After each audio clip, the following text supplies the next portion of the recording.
لائی کے ساتھ احترام استاد صاحبان کی کاوشیں بطور بنیاد شامل ہیں، جنہوں نے اپنے اپنے دورانیہ میں اپنی دستاویز کے مطابق اس ادارہ کی عظمت کو چار چاند لگائے۔ ان نادر روزگار ہستیوں میں جناب حکیم مرزا محمد شفیع صاحب، جناب حکیم نثار احمد انصاری صاحب، جناب حکیم سید نذیر الدین احمد صاحب، جناب حکیم محمد لائن صاحب اور جناب حکیم سید محمد یوسف علی صاحب کے نام شامل ہیں۔ محترم حضرات، زندہ قومیں اپنی اسلاف اور اکابرین کو کبھی نہیں بھلاتی۔ ہمارے پرنسپل صاحبان حکیم مرزا محمد شفیع صاحب سن 1947 سے سن 1952 تک ہمارے کالج کے سربراہ رہے۔ حکیم صاحب نامور معالج ہونے کے ساتھ ساتھ بہترین منتظم بھی تھے۔ ان کے دور میں کالج نے ترقی کی۔ حکیم نثار احمد انصاری صاحب سن 1952 سے سن 1956 تک پرنسپل کی اسامی پر رہے۔ ان کا اثر سربراہی اگرچہ کم تھا، لیکن انہوں نے طبیہ کالج بہاولپور کی ترقی اور فلاح میں نمایاں حصہ لیا۔ ان کے بعد حکیم سید نذیر الدین احمد ادارے کے سربراہ بنے۔ حکیم سید نذیر الدین احمد عالمگیر شہرت کے حامل حکیم حافظ محمد اجمل خان مرحوم کے خاص شاگردوں میں سے تھے۔ حکیم صاحب موصوف کا زمانہ جو ہے یادگار زمانہ تھا۔ اس زمانے میں طبیہ کالج نے بتدریج ترقی کی، کیونکہ حکیم صاحب موصوف میں بے پناہ انتظامی صلاحیتیں موجود تھیں۔ محترم حکیم سید نذیر الدین احمد کو یہ اعزاز و شرف بھی حاصل ہے کہ انہیں 2 مرتبہ طبیہ کالج کی سربراہی ملی۔ سن 1966 میں حکیم محمد لائن صاحب طبیہ کالج کی سربراہی پر جلوہ افروز ہوئے۔ حکیم صاحب بہاولپور کے ایک ایسے خاندان کے چشم و چراغ تھے جن کا آبائی پیشہ حکمت تھا، اور یہ خاندان عرصہ دراز سے اپنی حکیمانہ قابلیت کے ساتھ بہاولپور کے لوگوں کے دلوں پر حکومت کرتا تھا۔ حکیم لائن صاحب نے گورنمنٹ طبیہ کالج کو تعلیمی اور انتظامی اعتبار سے ایک اعلیٰ مرتبہ بخش دیا۔ ان کے بعد حکیم سید محمد یوسف علی صاحب تشریف لائے۔ حکیم سید محمد یوسف علی صاحب کے نام نامی سے آپ تمام حضرات بخوبی واقف ہیں۔ میرے خیال میں آپ میں سے بہت بڑی اکثریت دل واسطہ یا بلا واسطہ حکیم صاحب موصوف کی شاگردی سے مشرف۔ حکیم صاحب نے اس ادارہ کو ممتاز و مختلف بنانے میں جو محنت کی وہ کسی صاحب نظر کے لیے محتاج بیان نہیں۔ آپ حضرات کی دلچسپی کے لیے مختصراً عرض کرتا چلوں کہ سن 1970 میں حکیم صاحب نے بطور پرنسپل چارج سنبھالا تو ہمارے کالج میں پرنسپل 10ویں اسکیل میں اور پروفیسر 8ویں اسکیل میں ملازم تھے۔ یہ شرمناک اسکیل دل اور اطباء دونوں کے لیے باعث تحقیر تھے۔ جناب حکیم سید محمد یوسف علی صاحب نے اطباء کا وقار بحال کرنے کا تہیہ کیا۔ اس سلسلے میں ہمارے محترم پرنسپل جناب حکیم شہاب الدین صاحب ان کا دست بازو بنے، اور آج بفضل خدا ہمارے اساتذہ انہیں کی کاوشوں سے 15ویں اور پرنسپل 17ویں اسکیل میں ملازم ہیں۔ جناب حکیم شہاب الدین صاحب کی جدوجہد تاحال جاری ہے، اور انشاءاللہ جلد ہی اسکیلوں میں مزید ترقی کے بارے میں آپ خوشخبری سنیں۔ کالج کی موجودہ شکل جو آپ دیکھ رہے ہیں، اس کا بنیادی خاکہ بھی حکیم سید محمد یوسف علی صاحب نے تیار کیا تھا۔ انہوں نے کالج کی تعمیر و ترقی کی ہمارے پرنسپل محترم جناب حکیم شہاب الدین صاحب نے پوری تندگی کے ساتھ اس اسکیم کی منظوری کے لیے کوششیں کی۔ اگرچہ وہ اسکیم بہت کم اور نہایت مختصر سائز میں منظور کی گئی تھی، تاہم اس کے ثمرات آج آپ سب لوگوں کے سامنے نمایاں ہیں۔ مجھے یہ محسوس ہو رہا ہے کہ محترم جناب حکیم محمد یوسف علی صاحب کی روح ہم سب سے کہہ رہی ہے کہ ہمارا خون بھی شامل ہے، بلکہ ایک بار پھر میں اپنے سارے محترم کی خدمت میں اس بات گزار ہوں کہ اپنے اس وعدہ کی تکمیل فرما کر ہم سب کے استاد کے شایع نشان خراج عقیدت پیش حضرات وقت تک یہ چلا ہے. اب میں صدر گرامی سے سپاسگزار کہ وہ تشریف لائیں اور خود استعارت پیش فرمائیں. جناب حکیم غلام لاہی قریشی صاحب ہمارے بزرگ طبیب جو ملتان سے تشریف لائے.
کی خدمت کرتے ہیں اور یہ خدمت آپ پر بھی لازم ہے. اس کی صورتیں کئی ہیں. ایک تو یہ پہنچے ہیں اور اللہ کے فضل سے دست شفا بھی ہمیں حاصل ہو گیا ہے. اور دوسری صورت وہی جس کی طرف اشارہ کیا محترم بطاقی صاحب نے، ایک ایسی جمعیت بنائیے جو واقعی طب اور طبا کی بہت خواہ ہو. نام کا کچھ ہونا کوئی وقت نہیں رکھتا، ہمیشہ کام ہی کام آتا ہے. اور اس کے علاوہ دنیا میں اور کوئی چیز جو اگر ساتھ دے گی تو وہ عارضی ہوتی ہے. تو ان دو میدانوں میں آپ کو آگے بڑھنا ہے اور یہی میرے خیال میں آج کی مجلس کا اصل ہے. طالب کے متعلق معلومات آپ کو وہاں پہنچا دی گئی، اساتذہ کی کرم فرمائی آپ کے کام تک آ گئی، اور جو قدم آپ نے آگے اٹھانا ہے وہ بھی آپ کے سامنے ہے. یقین جانیے اور یہ حقیقت ہے کہ حکومت وقت اطباء کو اچھا نہیں سمجھتی. اس کی ایک وجہ ہم خود بھی ہیں کہ ہم نے اپنے آپ کو اچھا ثابت نہیں کیا. ہم آپس میں لڑتے ہیں، اتفاق اور اتحاد سے کام نہیں لیتے، اپنے مسائل کو سلجھاتے نہیں ہیں، بلکہ صرف نام و نمود کی خاطر لڑتے ہیں. تو یہ بات انسان کی عزت اور احترام کو کم کرتی ہے، بڑھاتی نہیں. ان باتوں کو ختم ہونا چاہیے اور اصل مقصد کو سامنے رکھتے ہوئے منزل کی طرف روانہ ہو، تاکہ وہ امانت جو اطباء قدیم نے ہمارے سپرد کی تھی ہم اس میں مزید اضافے کریں، ان میں مزید علاج پیدا کریں، ان میں مزید مفید چیزیں سامنے لائیں. آج کل کا دور اطباء سے 3 چیزیں مانگتا ہے. ایک تو یہ کہ وہ کہتے ہیں دوائی مقدار میں مختصر ہونی چاہیے. دوسری چیز یہ کہ اس کے تیاری میں ہمیں تکلیف نہیں ہونی چاہیے. اور تیسری یہ کہ وہ ہر وقت ہماری جیب میں ہو، جہاں ہمیں ضرورت پڑے ہمیں کسی کے ہاں جانا نہیں چاہیے. تو ان 3 ضرورتوں کو آپ نے مہیا کرنا ہے. ایلوپیتھی میں یہ چیزیں ہیں لیکن وہ ایمرجنسی ہے، وہ اس کے مابعد اثرات، اس کے نقصانات آپ تمام حضرات پر واضح ہیں. اور یہی وجہ ہے کہ یہ طب حکومت کی امداد نہ ہونے کے باوجود زندہ ہے اور انشاءاللہ زندہ رہے گا. ایک زمانہ تھا جب کہ انگریزوں کا دور تھا، اس وقت انہوں نے تقریباً 11 مختلف عرصہ میں کمیٹیاں بنائیں، ہدایت کی کہ یہ فن واقعی سائنٹیفک ہے اور اس کو مروج ہونا چاہیے. اور آج تو WHO یہ کیا جاتا ہے وہ سب سے مفید اور کارگر ہیں، بجائے اس کے کہ ہم مصنوعی دوائیں بنائیں اور ان کو استعمال کرائیں. ان کے سائڈ افیکٹ بھی ہیں اور آفٹر افیکٹ بھی. تو یہ انتہائی اہم موقع ہے، اہم دور ہے.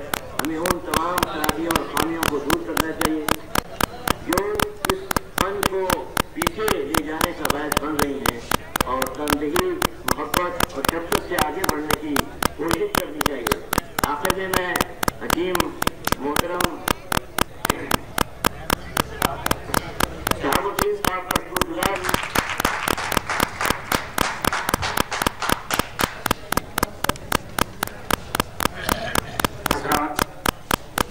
آپ یقیناً استاد محترم مفتی رسول جناب حکیم شہاب الدین صاحب کے خطاب سے منتظر ہوں گے. میں استاد محترم سے گزارش کرتا ہوں کہ وہ تشریف لائیں اور اپنے خیالات کا اظہار فرمائیں. محترم جناب حکیم شہاب الدین صاحب.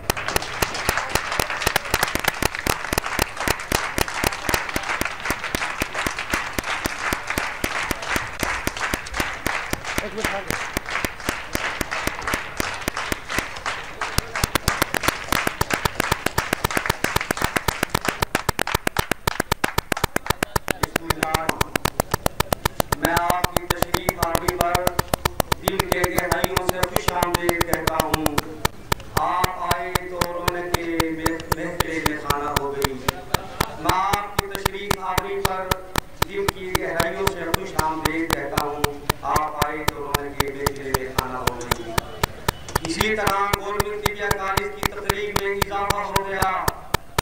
کالج بہاولپور زمانہ ماضی کے والی بہاولپور نواب سعدی محمد خان عباسی کی علم پروری کا روشن مینار ہے اور طب اسلامی کا منبع و مرکز ہے، اور یہ والی بہاولپور کے سر کو سنبھال کا چشمہ ہے کہ یہ ادارہ بالتدریج فلاح و بہبود اور ترقی مدارس کی طرف گامزن اور رواں دواں ہے، اور انشاءاللہ رواں دواں رہے گا، اور بہاولپور کی روایتی عظمتوں کا نقیب حکمت و طب کے باب میں سنگ میل ثابت ہوگا۔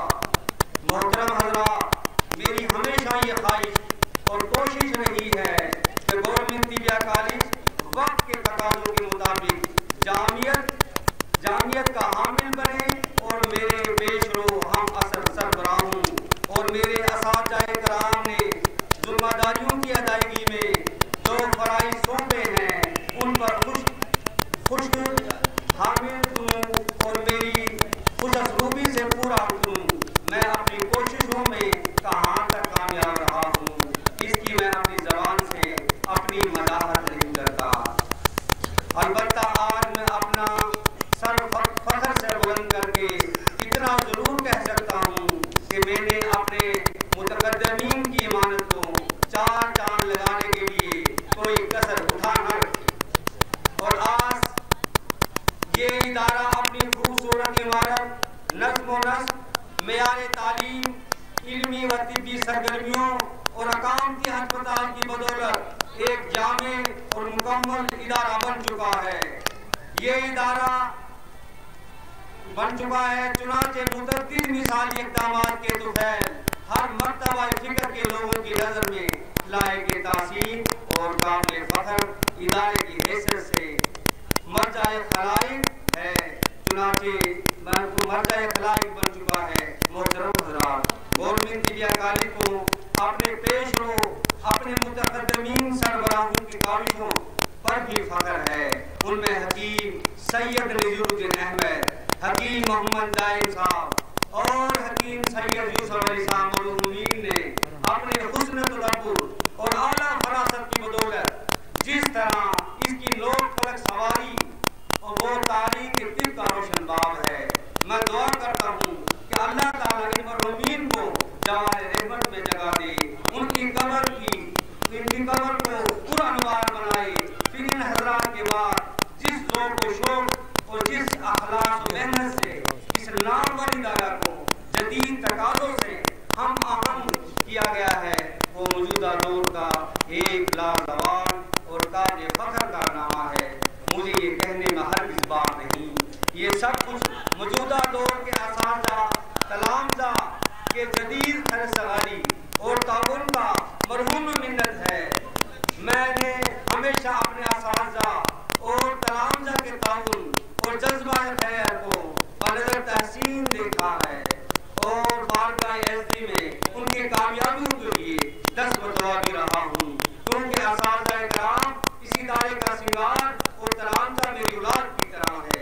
محترم حضرات، میری یہ خواہش و تمنا ہے کہ طبیہ کالج جہاں بے شمار تدبیروں اور منصوبوں کو بروئے کار لایا گیا ہے، وہاں آفتاب طب کے نام سے ایک مجلہ کے اشعار کا اہتمام بھی کیا گیا ہے، تاکہ یہ ادارہ صاحب کتاب کے زمرے میں بھی آ جائے۔ بلا شبہ یہ تجربہ ہمارے اس ادارے کی زندگی کا ہمیں پہلا تجربہ بھی تھا اور کٹھن مرحلہ بھی، لیکن تائید عزتی کی بدولت اور ٹیم ورک کی برکت سے اس کٹھن مرحلے سے بخیر و خوبی گزر آئے ہیں۔ آپ مجلے کو دیکھ کر محسوس فرمائیں گے کہ ہم نے اس کی حکمت پر علم و فن کی ایک انتشار تخلیق کر دی ہے، اور یہ اس ادارے کی خوش نصیبی کی انتہا ہے کہ علمی، ادبی، طبی اور صحافی حلقوں میں آفتاب طب کی دھوم مچی ہوئی ہے۔ اس کی ظاہری خوبصورتی اور معنوی حسن کے چرچے ہو رہے ہیں، مضمون نگاری اور شہکاروں کی فساد و بلاغت کو خراج تحسین پیش کیا جا رہا ہے، اور ادارے کی تحریر کیا چھوٹی کاغذوں پر اظہار مسرت کیا جا رہا ہے۔ ذالک فضل اللہ یؤتی من یشاء۔ اس وقت ہر زبان پر یہ مصرع رواں ہے، یہ رتبہ بلند ملا جس کو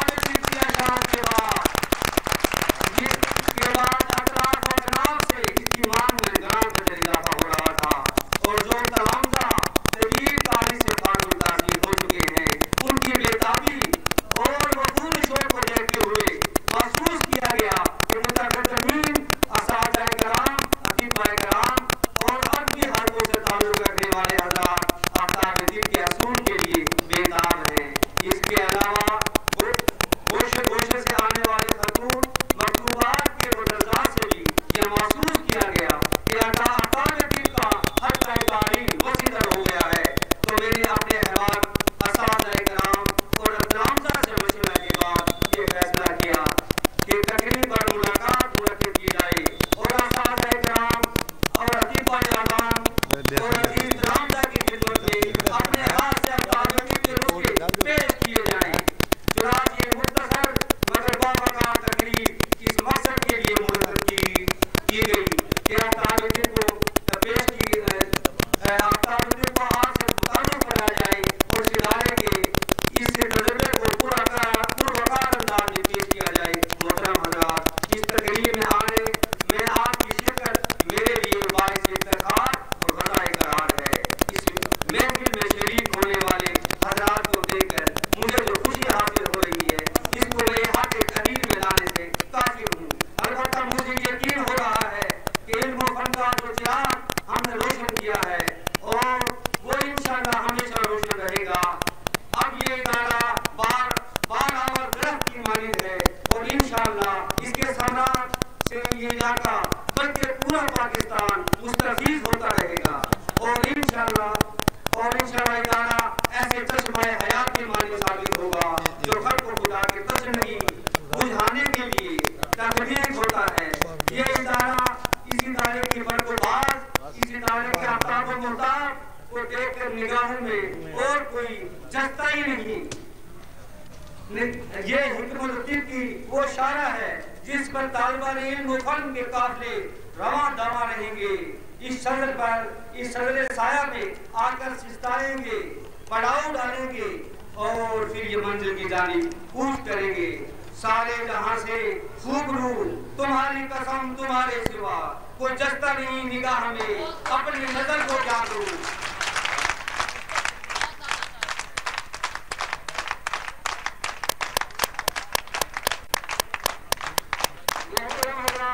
اس موقع سے فائدہ اٹھاتے ہوئے میں اپنے تلامذہ اور اس ادارے کے فارغ التحصیل حکماں سے اپیل کرتا ہوں کہ آپ ہر لہجہ، ہر آن اور ہر گلی دکھی انسانیت کی دستگیری کے لیے ہم آدم تیار رہیں۔